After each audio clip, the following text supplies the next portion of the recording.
Oi, minha gente, como é que vocês estão? Sejam bem-vindos de volta aqui ao Explica Professor. Hoje a gente vai ter mais uma aula aqui dando continuidade ao nosso curso de materiais poliméricos. Nós vamos falar sobre funcionalidade dos monômeros. Acompanhe aí.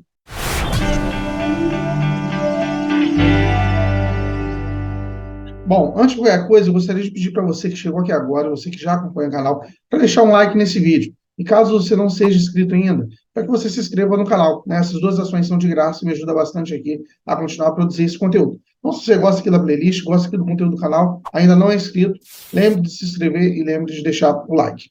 Hoje, a gente vai ter aqui uma aula, dando continuidade ao nosso curso de materiais poliméricos, que é uma aula mais ou menos de revisão, né? Normalmente, é, a gente estuda funcionalidade quando a gente está estudando química orgânica, ou quando a gente vê mais ou menos no ensino médio também, mas mais química orgânica na faculdade. Então, isso aqui ainda é um conceito teórico, que é um conceito teórico importante para a gente entender como os polímeros eles vão se formar.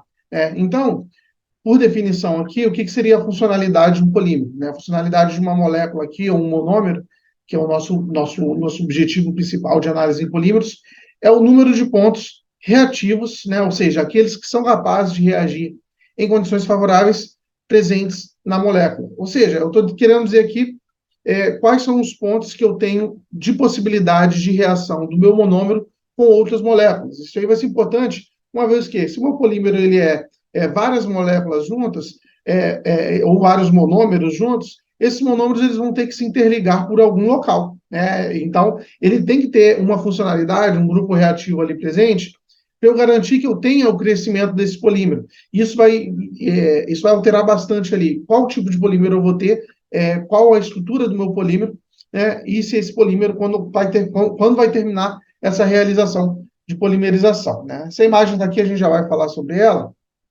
mas primeiro, vamos falar aqui. Para que eu tenha aqui uma molécula de baixo peso molecular, para que uma molécula de baixo peso molecular produza um polímero, eu tenho que ter aqui pelo menos uma funcionalidade igual a 2. Né? Uma necessidade que eu tenho aqui para eu formar o meu polímero é que minha funcionalidade seja pelo menos igual a 2. A gente já vai entender o que acontece se minha funcionalidade, por exemplo, seja igual a 1. E para que eu tenha uma funcionalidade igual a 2, então eu vou ter que ter pelo menos 2 pontos reativos dentro da minha estrutura. E esses pontos reativos, eles podem acontecer ali, tanto, né, via ligação dupla ou via grupos funcionais dentro da minha estrutura. Eu ainda posso ter moléculas polifuncionais, quando eu tenho ali o meu F maior que 3, ou seja, a minha funcionalidade maior que 3, eles vão produzir aqui uma rede tridimensional típica ali de termos conjuntos. Né? Já já a gente vai também tanto entender essa funcionalidade maior ou igual a 3, quanto também, mais para frente, a gente vai falar muito de funcionalidade maior que 3, quando a gente estiver falando de estrutura, e a gente vai entender aplicações, né? A gente vai ver exemplos de polímeros que apresentam esse tipo de funcionalidade. Então, voltando aqui, a bifuncionalidade, como eu disse, ela pode ser obtida aqui tanto via uma ligação dupla covalente, ou seja, como, por exemplo, se eu tenho um C dupla C aqui, por quê? Porque esse C dupla C aqui ele vai quebrar essa ligação e vai ter uma possibilidade de ligação aqui e outra possibilidade de ligação aqui, ou também eu posso ter aqui os grupos funcionais, né? Aqui, ó, os principais grupos funcionais em monômeros e polímeros. Então, além da minha ligação dupla, eu posso ter, por exemplo, o grupo amina, ele é um grupo reativo. Aí aqui, só como, por exemplo, se eu tenho um grupo amina que está reagindo aqui com um grupo ácido, né, um ácido carboxílico, o que vai acontecer? Eu vou perder um desses hidrogênios aqui, eu vou reagir com esse ácido carboxílico e eu vou ter aqui uma ligação que a gente chama aqui de amida. Se eu tenho aqui a reação do ácido carboxílico com um álcool, por exemplo, eu vou formar o quê? Eu vou formar um éster. Né? Nas próximas aulas a gente vai falar isso. E isso aqui vai lembrando um pouquinho de química orgânica e a gente já vai. Isso aqui é legal para entender depois a origem do nome dos polímeros. Aí, se eu, por exemplo, tenho uma ligação aqui, isocianato com álcool, o que eu tenho aqui? Eu tenho um grupo reativo OH, eu tenho aqui um grupo reativo isocianato, eu vou formar aqui um carbamato, né? Ou uma ligação aqui uretano, que forma ali depois os poliuretanos, que são um tipo de polímero muito importante. Então, de maneira geral, eu tenho essas duas formas de funcionalidade quando eu tenho ali polímeros bifuncionais. Uma coisa interessante aqui para a gente falar, quando a gente está falando de polímeros bifuncionais, ou seja, polímeros que eles têm somente 2 pontos de ligação, eles vão formar somente cadeias lineares. Vamos para o próximo slide aqui, que eu acho que vai ficar um pouquinho mais fácil da gente entender. Vamos primeiro falar dos monofuncionais, né? Então, aqui, a partir de duas moléculas monofuncionais, A e B, com F igual a 1, forma-se um composto de baixo peso molecular. O que que significa? Significa que, digamos que eu tenho uma molécula A, que ele tem aqui um ponto de reatividade, e ela vai ligar uma molécula B, que também tem aqui um ponto de reatividade. Se eu tenho esses dois pontos de reatividade, o que que vai acontecer? Esse ponto de reatividade aqui, ele vai se ligar com esse ponto de reatividade aqui, e vai formar uma única ligação. Então, qual que vai ser o produto aqui? Eu vou ter uma cadeia aqui AB. Mas você vê, se eu formei essa cadeia AB, esse produto aqui formado, ele não tem funcionalidade nenhuma. Ele não tem pontos ali de reação para que eu possa continuar a produzir meu polímero. Então, a minha cadeia, ela termina ali. Então, o que que acontece? Eu vou acabar formando polímeros de baixo peso molecular, porque eu não consigo fazer um crescimento contínuo da minha cadeia. Então, eu não consigo produzir polímeros com monômeros ali monofuncionais. Daí, quando a gente tem aqui um monômero bifuncional, né, vamos apagar aqui, vamos para o próximo tópico. Quando eu tenho aqui uma molécula bifuncional, D, com F igual a 2, ou seja, eu tenho aqui uma molécula D. Ela tem uma funcionalidade nesse ponto aqui, uma funcionalidade nesse ponto aqui. Aí, ela vai pegar aqui e vai reagir com outra molécula D, que tem uma funcionalidade nesse ponto aqui e outra funcionalidade nesse ponto aqui. O que que vai acontecer? Aqui, essa funcionalidade aqui, ela vai se ligar, ela vai reagir com essa funcionalidade aqui e vai formar quem? Vai formar aqui um asterisco, D, ligação D, asterisco. Perceberam o que que agora? Eu tenho uma molécula maior, que ela tem o dobro do peso molecular, e ela ainda tem o quê? Ela tem um grupo reativo aqui e um grupo reativo aqui. Se por acaso eu tenho uma outra molécula aqui, D, asterisco, asterisco, o que que vai acontecer aqui, né? Vamos botar agora a seta para cá. Eu vou ter um asterisco, D, D, D, asterisco. E eu posso continuar crescendo cada vez mais aqui, por quê? Porque aqui eu sempre vou ter um grupo reativo. Então, como eu tenho ali uma bifuncionalidade, meu F é igual a 2, eu vou poder ali reagir e formar uma molécula que a gente chama aqui de quê? De poli, né? Essa é uma molécula poli D. D é quem? D é o meu monômero. Ah, meu monômero aqui, o D, na verdade, ele é o etileno. Quem é o etileno? O etileno é C, dupla C, H, H, H e H. Então, eu sempre vou ter aqui a capacidade de quebrar essa ligação, formar uma ligação aqui, formar uma ligação aqui, e eu consigo crescer ela formando uma cadeia grande, formando quem? O polietileno. Então, essa é a importância ali de uma cadeia bifuncional. E durante ali uma cadeia bifuncional D, ou uma molécula bifuncional ali D, por exemplo, eu sempre vou tender a formar ali cadeias lineares, né? Por quê? Porque eu sempre vou ter aqui um ponto de reação que ela vai tender a crescer uma cadeia muito longa dentro da minha estrutura.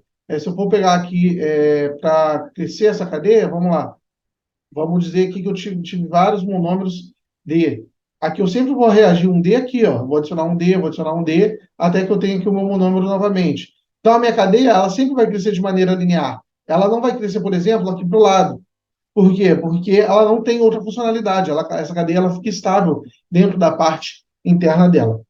Então, daqui, dado esse gancho, a gente vai ver a condição em qual eu posso formar, por exemplo, um braço dentro dessa minha cadeia polimérica. Ou seja, se eu quisesse que começar a crescer uma outra estrutura aqui no meio, né? Botar uma estrutura E aqui, para ter uma cadeia ali lateral à minha cadeia D. Então, se durante ali a minha polimerização, né, de uma molécula ali bifuncional D, aqui, ó, durante a polimerização de uma molécula bifuncional D, eu tenho aqui uma pequena quantidade de uma molécula trifuncional E, o que que seria isso? Vamos lá, deixa eu apagar aqui. Digamos aqui que eu tenho aqui o asterisco D, né? Ligação D, ligação D, ligação E. Quem que é esse E? O meu E vai ser um outro monômero. Esse E ele vai ser um monômero que vai ser asterisco aqui, asterisco aqui, asterisco aqui. Ou seja, né, ele pode fazer uma ligação tanto nesse ponto aqui, quanto nesse ponto aqui, quanto nesse ponto aqui. Aí, quando eu estiver aqui dentro da minha estrutura, a minha cadeia vai ligar aqui, vou formar um D, vou formar um D, vou formar um D aqui, asterisco, que é o ponto onde eu tenho ligação. Porém, esse E aqui, ele tem mais uma funcionalidade aqui. Então, o que que pode acontecer? Eu posso pegar aqui e começar a crescer uma outra cadeia D aqui, ó. Então, o que eu vou resultar disso? A minha estrutura aqui, que antes ela estava linear, agora ela está formando um braço. Por quê? Porque eu tive aqui um polímero não, um monômero, que é trifuncional. Quando eu tenho ali um monômero trifuncional, eu posso começar a crescer uma outra cadeia D, que é essa cadeia aqui, a partir desse meu monômero E, porque ele tinha três funcionalidades. E quando eu tenho ali o meu monômero E com três funcionalidades, eu posso ter ali uma cadeia em estrutura que a gente chamaria de estrutura enxertada. Um exemplo aqui de centros reativos, quando tem uma funcionalidade, como eu já disse, é o etileno ou o polipropileno, butadieno, a gente vai ver diversas dessas reações ao longo do curso. Eu sei que às vezes aqui, quando eu costumo falar, para quem está vendo polímeros pela primeira vez, esse monte de nome às vezes tende a atrapalhar um pouquinho em termos de ficar gravando tudo isso, mas a ideia é vocês irem se normalizando. Aí, aos poucos, vocês vão ficando, pô, de tanto ficar falando que etileno, propileno, etc e tal, vocês vão já começar a associar o nome à estrutura que a gente tem. Vamos lá. Exemplos. Exemplos de moléculas bifuncionais. O etileno, como a gente tinha falado para vocês aqui, que é o H2C dupla C, CH2, né? Ela é bifuncional porque eu posso reagir tanto de um lado quanto de outro. Vou botar aqui etileno. Etileno. Outro caso, o PVC, o policloreto de vinila, né? PVC, policloreto de vinila. Ele é H2C aqui, dupla C, aqui ele é CH e aqui ele tem uma ligação cloro. Ele tem aqui, ele pode desfazer essa ligação e formar também novamente duas ligações, formando ali o policloreto de vinila.